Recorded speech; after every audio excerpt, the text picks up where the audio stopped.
சங்கீதங்களின் புஸ்தகம் முதலாம் சங்கீதத்தை திருப்பி வைத்துக் கொள்ளுங்கள். சங்கீதம் 1.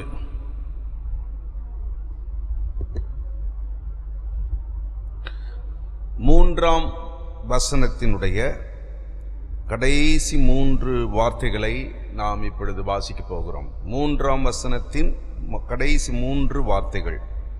அவன் செய்வதெல்லாம் வாய்க்கும்.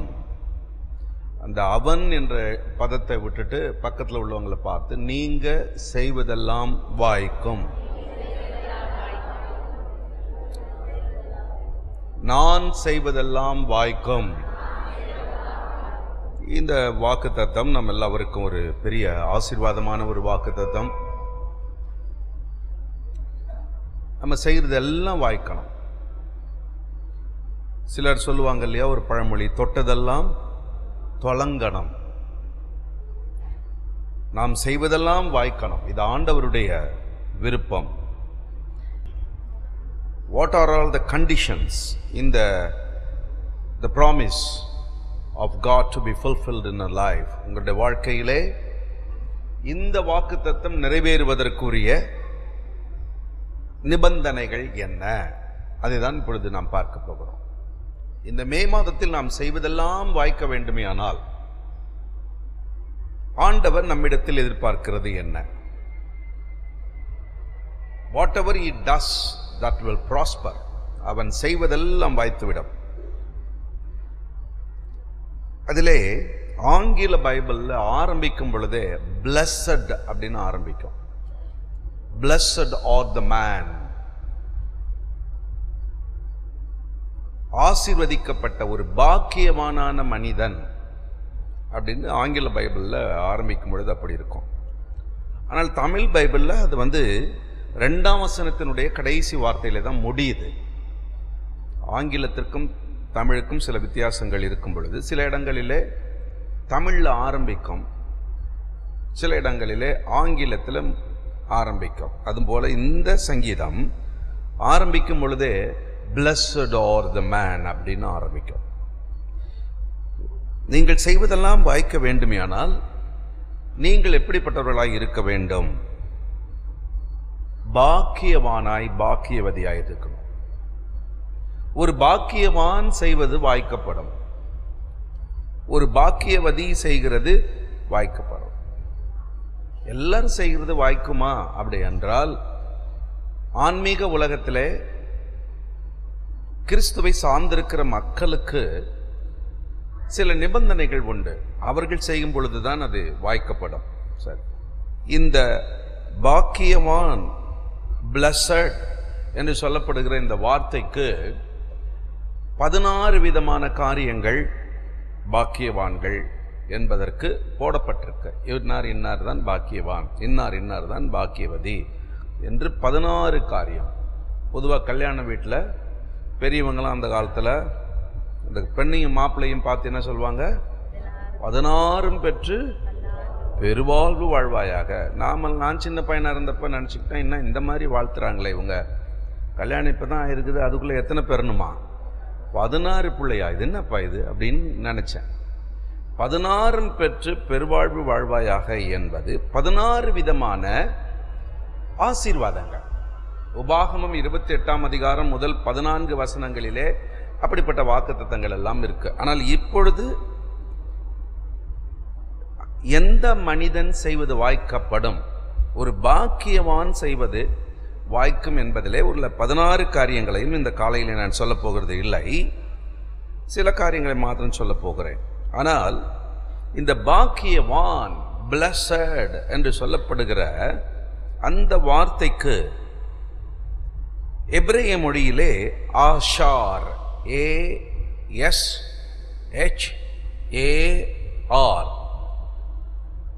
ஆஷார், உஷார் இல்ல, என்ன வார்த்தை சொல்லப்பட்டிருக்கு?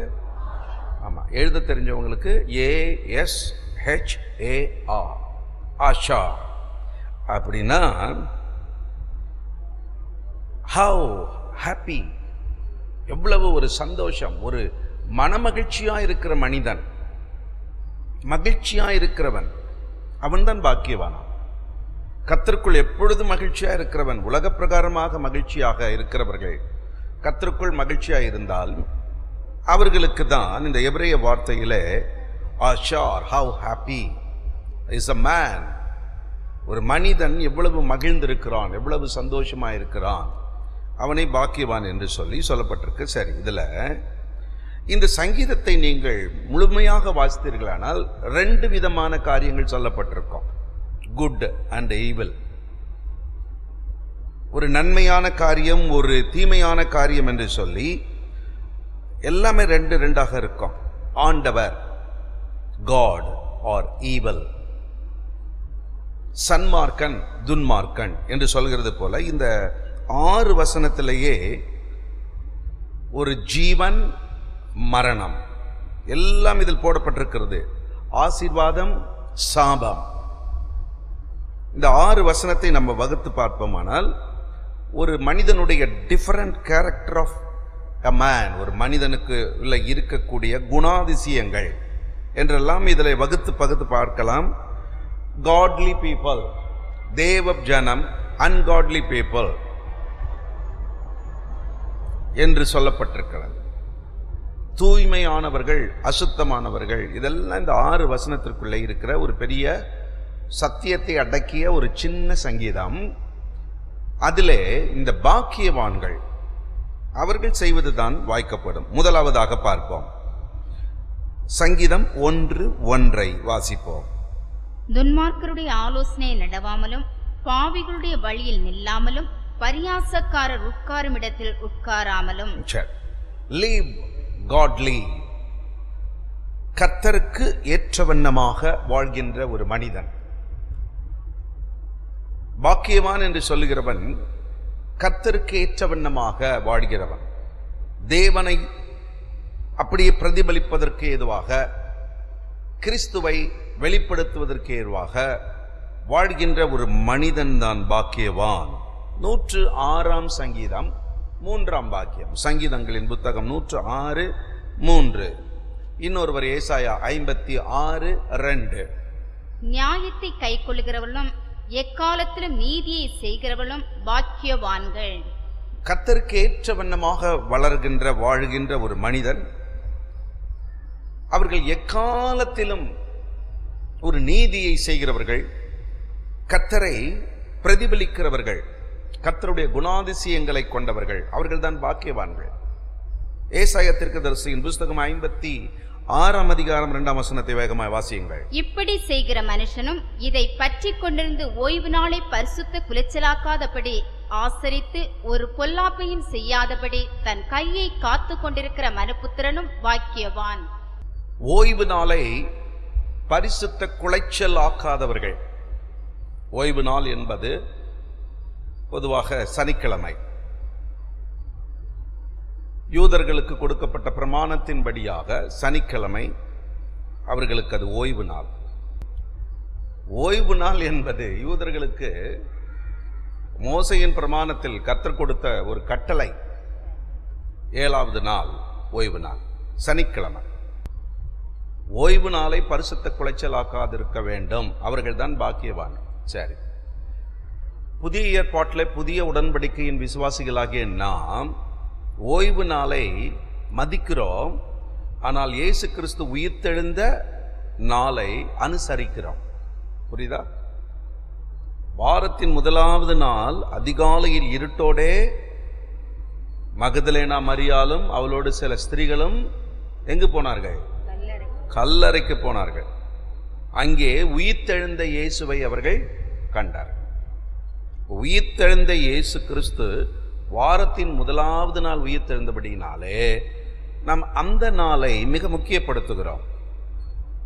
ஓய்வு நாளை நாம் புறக்கணிக்கவில்லை, ஓய்வு நாளை நாம் கனப்படுத்துகிறோம். அதே நேரத்தில் வாரத்தின் முதலாவது நாளை தான் நாம் எல்லாம் அனுசரிக்கிறோம், கிறிஸ்து அன்றைக்கு உயிர்த்தெழுந்தபடியினாலே. குறிப்பாக சில தேசங்களிலே, இஸ்லாமிய தேசங்களிலே ஞாயிற்றுக்கிழமை விடுமுறை கிடையாது, வெள்ளிக்கிழமை தான்.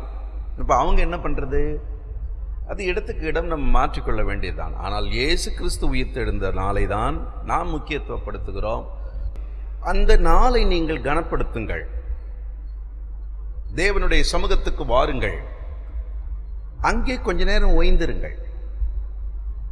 எல்லாத்தையும் தூக்கி போட்டுட்டு, அதனால தான் ஞாயிற்றுக்கிழமையில நம்ம என்ன செய்வோம்னா, நிறைய நல்ல பரிசுத்தவான்கள் அக்காலத்தில் வாழ்ந்தவர்கள்லாம் பயணம் பண்ண மாட்டாங்க. இந்த கூடாரங்களை இஸ்ரவேல் மக்கள் போட்ட பொழுது கூட கர்த்தருடைய ஆவியானவர் அவர்களை எல்லாம் அந்த நாளில் டென்ட்டு போடக்கூடாது, மண்ணா பொறுக்க போகக்கூடாது, காடை கௌதாரி அடிக்க போகக்கூடாது அப்படின்னு சொன்னார். ஆனால் நம்ம மாறி அன்னைக்கு தான் எல்லாம் அடிப்போம். ஆண்டவர் அன்றைக்கு என் முகத்தை பார், என்னோடு முதல் நாளே கொடுத்துட்றார் அல்லது பின்னால நாள் கொடுத்துட்றார். கர்த்தருடைய சமூகத்தில் ஓய்ந்திருங்கள். நாங்கள்லாம் என்ன செய்வோம்னா, சனிக்கிழமையெல்லாம் குக் பண்ணி பாஸ்டர் அந்த காலத்தில் லோட் பண்ணிடுவாங்க. அடுத்த நாள் ஹீட் பண்ணுவோம். ஆனால் என்னுடைய அப்பாலாம் அப்படி இல்லை. சர்ச்சுக்கு முதல்ல வந்துடுவார், திரும்பி போகும்பொழுது கறிக்கடையில் போய் கறி வாங்கிட்டு, நாங்கள்லாம் ஊழியெல்லாம் முடிச்சுட்டு போகிறதுக்குள்ள நல்ல வெஸ்டர்ன் ஃபுட்டு, அவர் ஒரு வெஸ்டர்ன் குக்கு, நல்லா செஞ்சு வச்சுருப்பார். பீஃப் செஞ்சாருன்னா அது பீஃப் மாதிரியே இருக்காது, மட்டன் மாதிரி இருக்கும். அப்போ மட்டன் செஞ்சாருன்னா பீஃப் மாதிரி இருக்குமான்னு கேட்டுறாதீங்க. அவர் அந்த மாதிரி அவர் சர்ச்சுக்கு முதலிடம் கொடுத்துட்டு பிறகு செய்வார். அந்த ஒரு நாள் ஆகிலும் நீங்கள் தேவனுடைய ராஜ்யத்துக்காக உழைக்க பாருங்கள். கர்த்தருக்கென்று வாழ நம்மை அர்ப்பணிக்கும் பொழுது நீங்கள் செய்கிறதெல்லாம் வாய்க்கும். அப்படியானால் வாரத்துக்கு ஒரு நாள் செஞ்சுட்டா போதுமா? வாரத்துக்கு ஒரு நாள் ஊழியம் செஞ்சுட்டா போதுமா என்றால் இல்லை. விசுவாசியாய் வாழ்கின்ற ஒவ்வொருவரும் தினந்தோறும் ஊழியம் செய்யணும். அப்ப எப்படி பாஸ்டர் எங்களுக்கு சம்பளம் எங்கிருந்து வரும்? நாங்கள் எப்படி தான் பிழைக்கிறது? எங்களுக்குன்னு வீடு வேணாமா? எங்களுக்குன்னு சொல்லி ஒரு கார், அட்லீஸ்ட் ஒரு 2 சக்கரம் வாகனமாவது வேணாமா? எங்களுக்குன்னு சொல்லி கொஞ்சம் சொத்து வேண்டாமா? எல்லாம் வேணும். வீடும் ஆஸ்தியும் பிதாக்கள் வைக்கும் சுதந்திரம். ஆனால் நீங்கள் எந்த அளவுக்கு தேவனுக்கு முதலிடம் கொடுக்கிறீர்களோ அந்த அளவுக்கு இதெல்லாம் வருது. அந்த அளவுக்கு தேவன் உங்களை உயர்த்துகிறார். நீங்கள் செய்கிறதெல்லாம் வாய்க்கப்படுகிறது. டாக்டர் பால் தினகரன் ஒரு முறை அவர் பிரசங்கிக்கும் பொழுது, அவர் தன்னுடைய வாழ்நாளிலே ஒவ்வொரு நாளும் காலையில் எழுந்து அந்நிய பாஷையில் ஆண்டவரோடு எல்லாம் பேசி முடிச்சுட்டு விட்டுருவாராம். அந்த நாளுக்கு ஆண்டவருடைய சமூகத்தில் முதலாவது அந்நிய பாஷையில் பேசி பேசி பேசி பேசி காலையில் ஆண்டவரை தேடி எல்லாவற்றையும் சொல்லி விடுவார். அதுக்கு பிறகு மற்ற காரியங்கள் எல்லாம் கர்த்தர் பார்த்துக் கொள்கிறார். உண்மைதான் அது. ஏனென்றால் இந்த இயேசு அழைக்கிறார் ஜெபகோபுரங்களும், இயேசு அழைக்கிறார் அந்த பெரிய ஊழியத்தை இந்த தேவ மனிதன் செயல்படுத்துகிறார் என்றால் அது அவர் அல்ல, அவருக்குள்ளே இருக்கிற பரிசுத்த ஆவியானவர். ஒரு திறமையாக, ஒரு வளமையாக அந்த ஊழியம் வளர்கிறது என்றால் அவருக்குள் இருக்கிற பரிசுத்த ஆவியானவர். அதுதான் ஒரு பாக்கியவானுடைய வாழ்க்கையிலே அவர்கள் கர்த்தரை முதலிடம் கொடுக்கிறது. அதுதான் இந்த ஓய்வு நாளை பரிசுத்த குலைச்சல் ஆக்காதிருப்பாயாக. அன்னைக்கு மாத்திரமல்ல, என்னாலும் கர்த்தரோடு ஓய்ந்திருக்க வேண்டும். கர்த்தருக்கு செலவழிக்க வேண்டிய நேரத்தை கர்த்தருக்கென்று செலவழித்து கர்த்தரோடு நீங்கள் உறவு கொள்ளும் பொழுது நீங்கள் பாக்கியவான் என்ற பட்டியலில் வந்து விடுவீர்கள். பாக்கியவான் என்ற பட்டியலில் வரும் பொழுது அல்லது பாக்கியவதி என்ற பட்டியலில் வரும் பொழுது நீங்கள் செய்வதெல்லாம் வாய்க்கும்.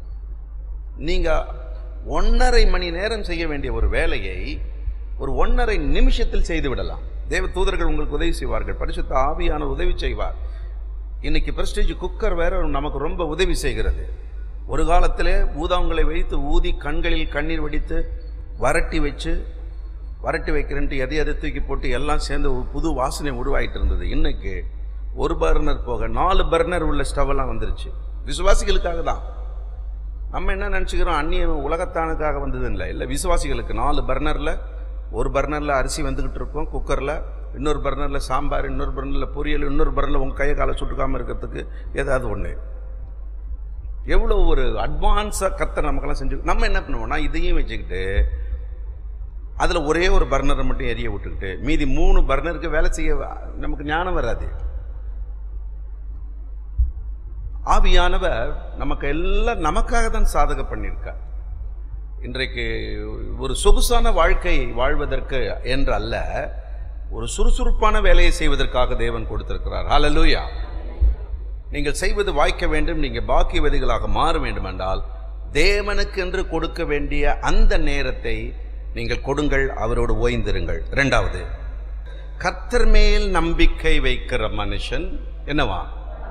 ஆமா, கர்த்தரை சார்ந்து வாழ்கிறவர்கள், எல்லா விதத்திலும் கர்த்தரை கனப்படுத்துகிறது. அதாவது live godly, கர்த்தருக்காக வாழ்கிறது. ஒன்னாவது முதல் சொன்னேன். ரெண்டாவது, put the trust in God, தேவன் பேரிலே நம்பிக்கை வைக்கிறது. அதான் கர்த்தரை போல கர்த்தரை பிரதிபலிக்கிறது ஒரு பக்கம், ஆனால் நம்முடைய நம்பிக்கை முழுவதும் அவர்தான் என்று வாழ்கிறது இன்னொரு பக்கம். நிறைய பேர் பார்த்தீங்கன்னா ஒரு காலத்துல எல்லாம் இப்படி இப்படி இப்படின்னு பார்ப்பாங்க, அவரை போல இருக்கணுன்றதுக்காக அந்த முடியை அப்படி இப்படி பண்ணுவாங்க, அந்த முடி ஸ்டைல் இப்படி முள்ளம் பன்றி மாதிரி வைப்பாங்க. திடீர்னு பார்த்தா இந்த பக்கம் பார்த்தீங்கன்னா இந்த நாய் வால் மாதிரி இருக்கும், இன்னொரு நாள் பார்த்தீங்கன்னா முள்ளம் பன்றி மாதிரி இருக்கும். இப்படி டிசைனாக பண்ணிட்டு இருப்பாங்க. அது என்னன்னா அவரை மாதிரி நான் இருக்கிறேன் அப்படின்றது. அவரை மாதிரி இருக்கலாம், ஆனால் அவருக்கு இருக்கிற நம்பிக்கை இருக்காது. அவருக்கு ஒரு பெரிய நம்பிக்கை, அவர் எல்லாம் எதுக்காக இதெல்லாம் அப்படி பண்றாரு அப்படின்னா அவர் சம்பாதிக்கிறதுக்கு. இவன் அவரை மாதிரி பூனை மாதிரி இவரும் சூடு போட்டுக்கிட்டு இவர் சும்மா உடம்ப கெடுத்துக்கிட்டு இருப்பாரு. அவனுக்கு அந்த வேலையில தொழிலில் நம்பிக்கை இருக்கு, அதெல்லாம் பண்ணி சம்பாதிக்கிறான். இவனுக்கு அவரை மாதிரி இருக்கணுன்ற ஒரு எண்ணம் இருக்கு, சம்பாதிக்க தெரியாது, நாளெல்லாம் சுத்திட்டு இருப்பான். கர்த்தரை போல கர்த்தரை சார்ந்து வாழ்கிற ஒரு வாழ்க்கை, அது ஒரு பெரிய பாக்கியம். நம்பிக்கை அவர் மேல் வை, put your trust upon God. இரண்டாவது, கர்த்தர் மேல் நம்பிக்கை. 40ஆம் சங்கீதம் 4ஆம் வசனத்தை வாசிக்க கேளுங்கள். சங்கீதம் 40:4. அகங்காரிகளையும் பொய்யை சார்ந்திருக்கிறவர்களையும் நோக்காமல் கர்த்தரையே தன் நம்பிக்கையாக வைக்கிற மனுஷன் பாக்கியவான். யார் பாக்கியவான், யார் பாக்கியவதி? சொல்லுங்க. கர்த்தரையே நம்பிக்கையாய் வைக்கிற மனுஷன் பாக்கியவான். அவன் செய்வதுதான் வாய்க்கும், அல்லது அந்த அம்மையார் செய்வதுதான் வாய்க்கும். கர்த்தரை போல வாழ்கிறவர்கள், கிறிஸ்துவை போல பிரதிபலிக்கிறவர்கள் பாக்கியவான்கள், பாக்கியவாதிகள்.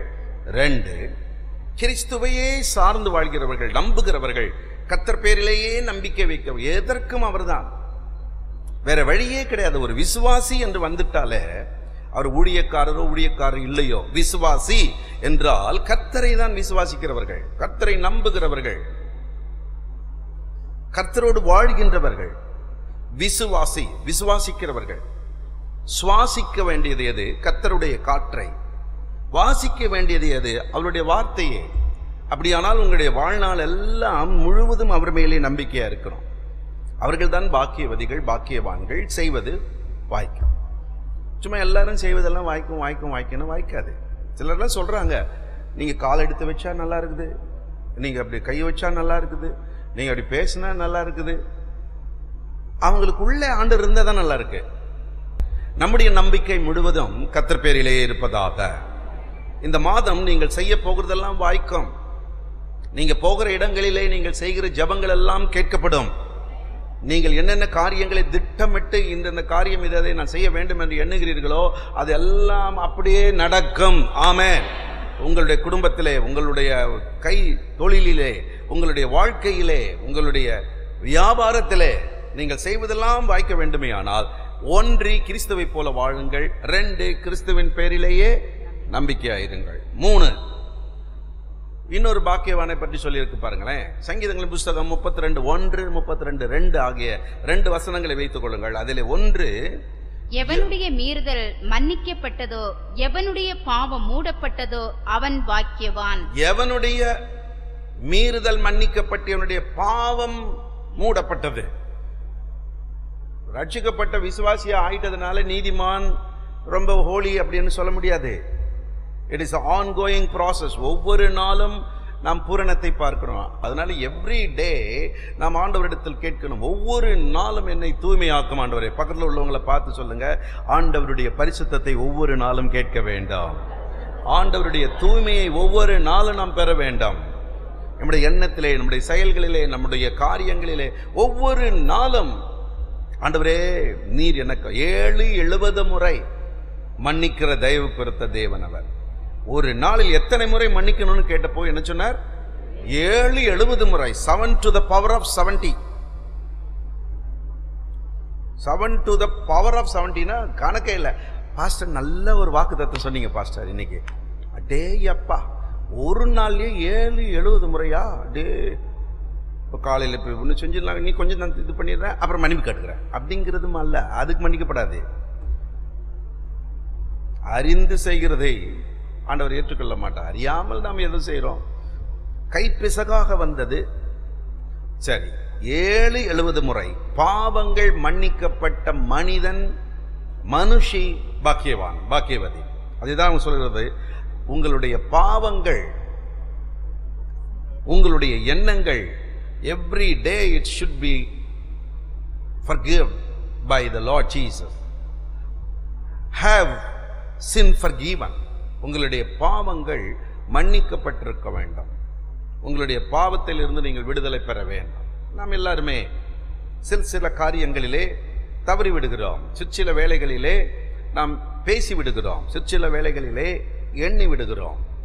அவைகள் அத்தனையும் தேவ சமூகத்திலே நாம் அறிக்கையிட்டு, ஆண்டவரே எனக்கு இன்னும் கிருபையை தாரும், இன்னும் பூரணத்தை தாரும், என்னை இன்னும் பரிசுத்தமாக்கும். ஒரு தேவ மனிதனோடு நான் பேசிக் கொண்டிருந்த பொழுது அவர் சொல்கிறார், சிலரை கர்த்தர் பூரணமாக்குவதற்கு கடைசி காலத்திலே வியாதியை கொடுக்கிறார். அவர்கள் அந்த வியாதியின் வழியாக அவர்கள் இன்னும் பூரணப்பட்டு அவர்கள் பரலோகம் போய் சேர்வதற்காக. ஏன் சிலர்லாம் வியாதியில் மரிக்கிறார்கள் என்பதற்கு அவர் கொடுக்கிற விளக்கம், ஆண்டவர் அவர்களை இன்னும் அவர்களை ஒப்புரவாகுவதற்கு நேரம் கொடுக்கிறார். சிலர்லாம் பட்டுன்னு போயிடுறாங்க, சட்டுன்னு போயிடுறாங்க. அப்போ அவங்க எல்லாம் ரெடியாக இருந்துக்கிட்டே இருக்காங்க. நீங்கள் ஜீவனை விரும்புங்கள், நன்மை செய்வதற்கு நீங்கள் நல்ல நீடூழி வாழுங்கள், உங்களுடைய வாழ்நாள் எல்லாம் கர்த்தருக்காக வாழ்வதற்கு. ஆமென். அதனால் அவர் என்ன சொல்றார், பாக்கியவான் என்று சொல்லப்படுகிற ஒரு மனிதன் மகிழ்ச்சியாயிருப்பதற்கு, பிளஸ்ஸட் என்று சொல்லப்பட்ட ஆஷார் என்ற வார்த்தைக்கு எப்பொழுது மகிழ்ந்திருக்கிற ஒரு மனிதன், அவனுடைய பாவங்கள் மன்னிக்கப்பட்டு. கோபம் கொண்டாலும் என்னம்மா சோறு செஞ்சீங்க, இது சோறா இது அப்படின்னு கோபம் வந்துச்சுன்னா கூட அப்புறமாக, அம்மா காலையில் நான் சோறு என்ன சோறுன்னு கேட்டேன், ஆனால் அது உள்ளே போய் ஊறத்தாமா அது ருசியாக வந்துச்சு, மன்னிச்சதுப்பா. உணர்ச்சிகள், மனிதனுக்கு உணர்ச்சிகள் இருக்கு. ஆனால் அந்த உணர்ச்சியை மேற்கொள்வதற்கேற்ற வண்ணமாக நம்முடைய நடைமுறை வாழ்க்கையை பரிசுத்த ஆவியானவர் மாற்றி அமைக்க உதவுகிறார். அதனால தான் இங்கே என்ன சொல்லப்பட்டிருக்கிறது, உன் பாவங்கள் மூடப்பட்டால், மன்னிக்கப்பட்டால் நீ பாக்கியவதி, பாக்கியவான். நீங்கள் செய்யும் பொழுது வாய்க்கும். நீங்கள் ஒருத்தர் மேலே கசப்பை வச்சுக்கிட்டு, ஒருத்தர் மேலே வெறுப்பை வைத்துக்கொண்டு அவங்கள போய் ஆசீர்வதிச்சிங்கன்னா அந்த ஆசீர்வாதம் செல்லுபடி ஆகுமா? செல்லுபடி ஆகாது. சொல்லிடணும். அதனால உங்களுக்கு யார் மேலேயும் கசப்பு வேண்டாம். அதனால தான் தந்தை இப்படி பாடினாரு, எதை குறித்தும் கலக்கம் இல்லப்பா, எல்லாவற்றிற்காகவும் நன்றி சொல்வே, யார் மேலும் கசப்பு இல்லப்பா, எதை குறித்தும் கலக்கம் இல்லப்பா, எல்லாவற்றிற்காக நன்றி சொல்வே, யார் மேலும் கசப்பு இல்லப்பா, எல்லாருக்காகவும் மன்றாடுவே, எதை குறித்தும் கலக்கம் இல்லப்பா. உங்களுடைய பாவங்கள் மன்னிக்கப்பட்டிருந்தால் நீங்கள் பாக்கியம் பெற்றவர்கள். அதே சங்கீதம் 32:2 அவர் சொல்றார் பாருங்களேன், 4வது குறிப்பாக, யார் பாக்கியவான்? எவனுடைய அக்கிரமத்தை கர்த்தர் எண்ணாதிருக்கிறாரோ, எவனுடைய ஆவியில் கபடம் இல்லாதிருக்கிறதோ அவன் பாக்கியவான். ஆங்கிலத்தில் இது ரொம்ப அழகா போட்டிருக்கிறது, are free from imputed sins அப்படின்னு போட்டிருக்கா. imputed sins. ஒரு மனிதனுடைய அக்கிரமத்தை கர்த்தர் எண்ணாதிருந்தாரனால், பாவம் வேற அக்கிரமம் வேற. கிரமம் இல்லாத காரியங்கள் எல்லாம் அக்கிரமம்.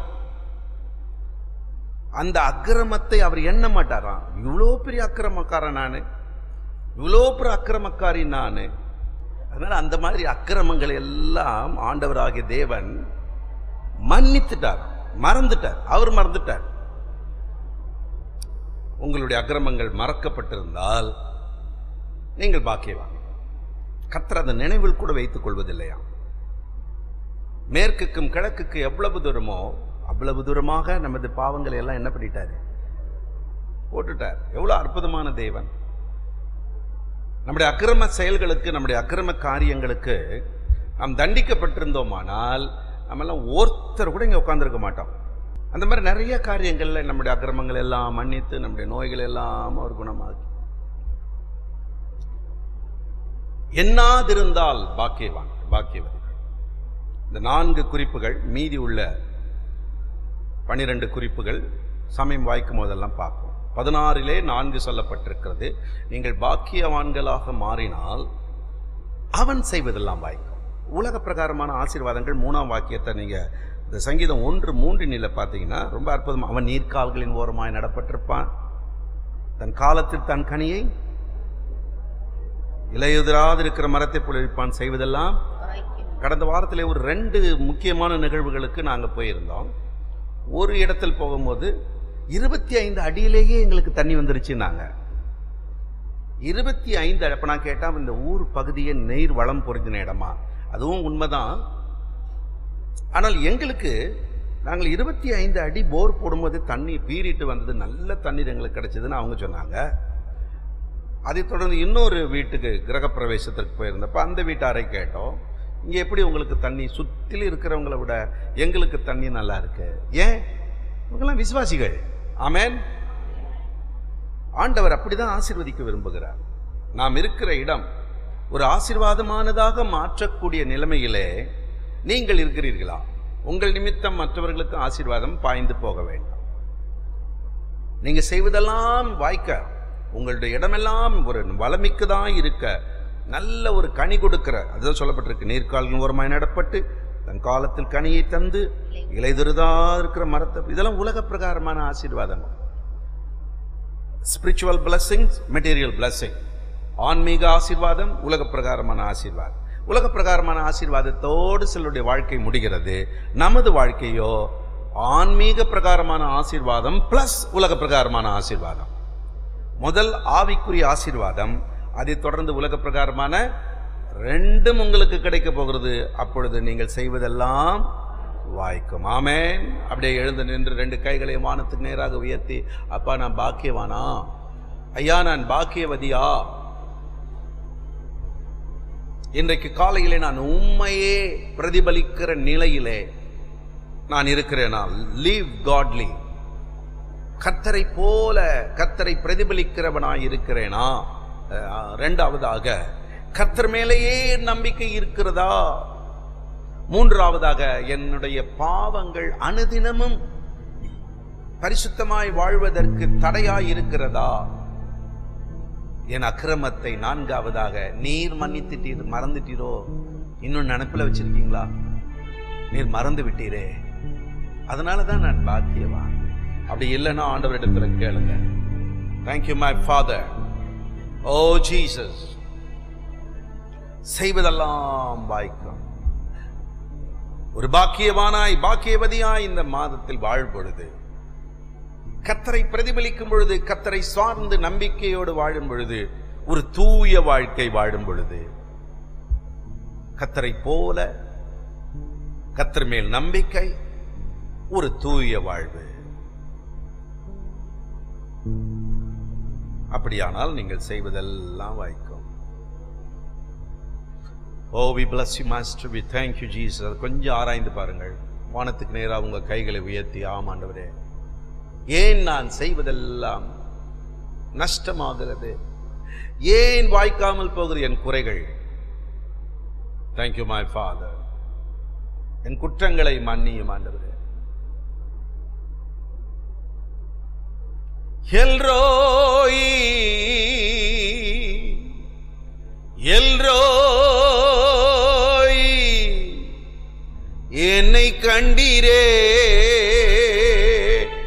நன்றி ஐயா. என்னை கண்டீரே, நன்றி ஐயா. எல்ரோய் எல்ரோய், கைகளை தட்டி, என்னை கண்டீரே, நன்றி ஐயா. என்னை கண்டீரே, நன்றி ஐயா. என்னை கண்டீரே,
ஆண்டவரே, நாங்கள் உம்மை நேசிக்கிறோம் அப்பா.